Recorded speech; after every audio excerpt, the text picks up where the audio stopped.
अगर आप हालिया मार्केट करेक्शन देखकर शेयर बाजार से दूरी बना बैठे हैं तो शायद अब दोबारा सोचने का समय आ गया है, क्योंकि कई बड़े एक्सपर्ट्स का मानना है कि ये घबराने का नहीं बल्कि एक बड़ी डिस्काउंट सेल का फायदा उठाने का मौका हो सकता है। मिडिल ईस्ट में बढ़ते तनाव और कच्चे तेल की कीमतों को लेकर चिंता के बीच भारतीय बाजार अपने ऊपरी स्तरों से यानी हाई लेवल से करीब 10% तक फिसल चुका है। लेकिन ये जो अभी मार्केट में 10% की गिरावट आई है, क्या ये वाकई डरने की वजह है या फिर आने वाले 3 से 5 साल के लिए करोड़ों निवेशकों को मिलने वाला सबसे बड़ा मौका?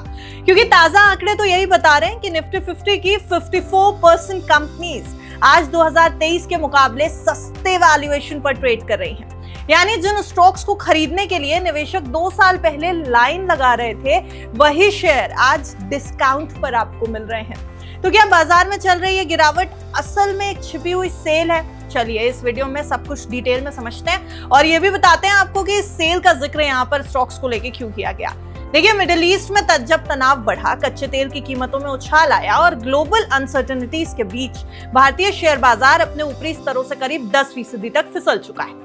लेकिन इस गिरावट के पीछे एक ऐसी कहानी छिपी है जिस पर अभी बहुत कम लोगों का ध्यान गया है। ताजा डेटा के मुताबिक निफ्टी 50 की लगभग 54% कंपनियां आज 2023 के मुकाबले कहीं ज्यादा अट्रैक्टिव वैल्यूएशन पर अवेलेबल है। यानी बाजार से काफी हद तक एक्स्ट्रा एक्साइटमेंट और ओवर वैल्यूएशन निकल चुका है।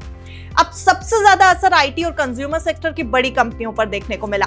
प्रभुदास लीलाधर की रिपोर्ट के मुताबिक टीसीएस का फॉरवर्ड पीई जो कभी 27.5 गुना तक पहुंच गया था, अब घटकर करीब 14 गुना रह गया है, यानी लगभग आधा। इन्फोसिस का वैल्यूएशन जो 25.2 मल्टीपल्स से गिरकर 15.4 मल्टीपल्स पर आ गया। वहीं रिलायंस इंडस्ट्रीज जो कभी 31.4 गुना के वैल्यूएशन पर ट्रेड कर रही थी, अब करीब 19.6 गुना पर अवेलेबल है। आसान भाषा में कहें तो कई बड़ी कंपनियों के स्टॉक्स पहले के मुकाबले काफी सस्ते हो चुके हैं। लेकिन सवाल एक और बड़ा कि आखिर ऐसा हुआ क्यों है? क्या नेगेटिव है ये सब कुछ और क्या टेंशन की जरूरत है? देखिए, ऐसा क्यों हुआ, इसके पीछे की सबसे बड़ी वजह है अर्निंग ग्रोथ में सुस्ती। अब एचडीएफसी सिक्योरिटीज का मानना है कि FY19 से FY24 के बीच में कंपनीज के प्रॉफिट में जो 18% CAGR की शानदार ग्रोथ देखने को मिली थी, वो अब वित्त वर्ष 2024 से 2027 के दौरान घटकर लगभग 9.5% रह सकती है।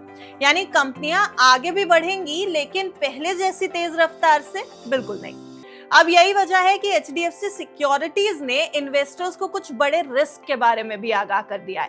ब्रोकरेज का कहना है कि आने वाले समय में कमोडिटी के प्राइसेस में तेजी होगी, महंगे फ्यूल्स होंगे और इन सब की वजह से महंगाई बढ़ सकती है, यानी इन्फ्लेशन। इसके अलावा जो पॉसिबल एल नीनो का खतरा भी है वो भी बना हुआ है। अगर मॉनसून कमजोर रहता है तो रूरल इकोनॉमी पर यानी ग्रामीण अर्थव्यवस्था पर दबाव बढ़ सकता है और इसका असर देश के कंजम्पशन पर, खपत पर और आर्थिक गतिविधियों पर देखने को मिलेगा, यानी इकोनॉमिक एक्टिविटीज स्लो हो सकती है।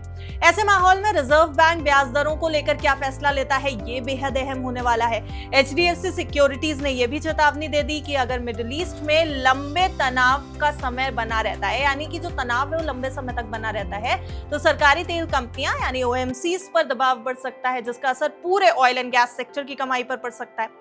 लेकिन एक दिलचस्प बात है कि जहां विदेशी निवेशक यानी FIIs लगातार भारतीय बाजार से पैसा निकाल रहे हैं, वहीं देश के बड़े घरेलू फंड मैनेजर्स DIIs इस गिरावट से बिल्कुल भी परेशान नजर नहीं आ रहे। निप्पॉन इंडिया म्यूचुअल फंड के CIO शैलेश राजभान ये बता रहे थे कि भारतीय बाजार को केवल FII फ्लो के आधार पर नहीं आंकना चाहिए।